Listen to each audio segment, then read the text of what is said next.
And he says in verse 23, all have sinned, he finally says. That's the conclusion. Everybody has sinned. Religious sinners, non-religious sinners, all have sinned and come short of the glory of God. What is the definition of sin? For many, many years, I looked for a definition of sin which would be an ideal definition. There are different definitions. In 1 John 3, it says sin is transgression of the law. In James 4, it says that sins of commission. James 4, it says sins of omission. The one who knows what to do, which is right, and does not do it, that is sin. Yeah, it's all good. But I finally came to see the finest definition of sin is here in Romans 3:23. What is sin? Sin is to come short of the glory of God. That's it. It's in that verse. I read it for so many years, and it never struck me that this is a definition of sin. Sin is not murder, adultery, theft, gambling, drinking, drug addiction. No. Sin is coming short of the glory of God. You want to know what sin is in your life? Wherever you fall short of the glory of God, you're a sinner.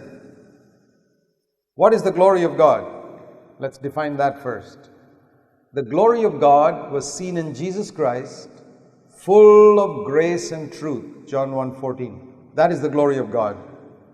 So put those two verses together, John 1:14 and Romans 3:23, and you get this definition of sin. Anything unlike Christ in your personality is sin. Anything unlike Christ in your personality is sin. Who can say I'm free from sin? Anybody?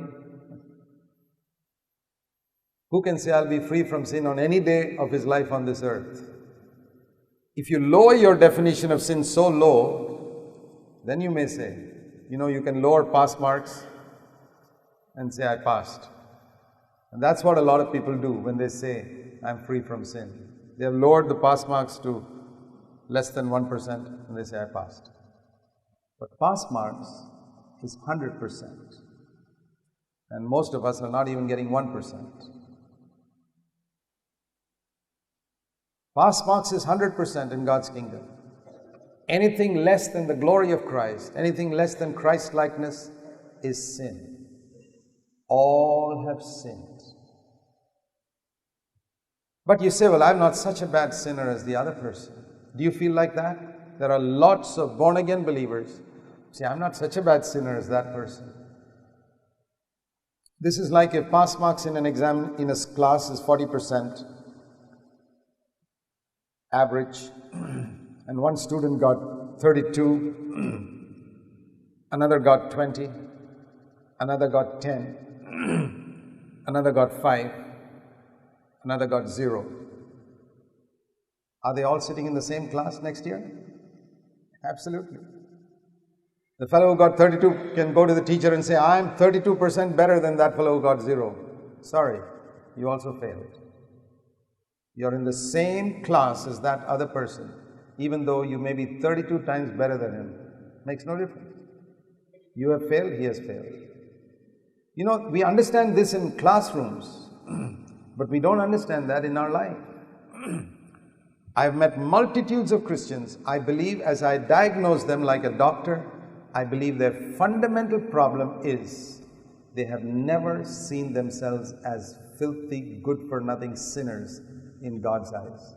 They are sinners, but they say, I'm not so bad as the other person.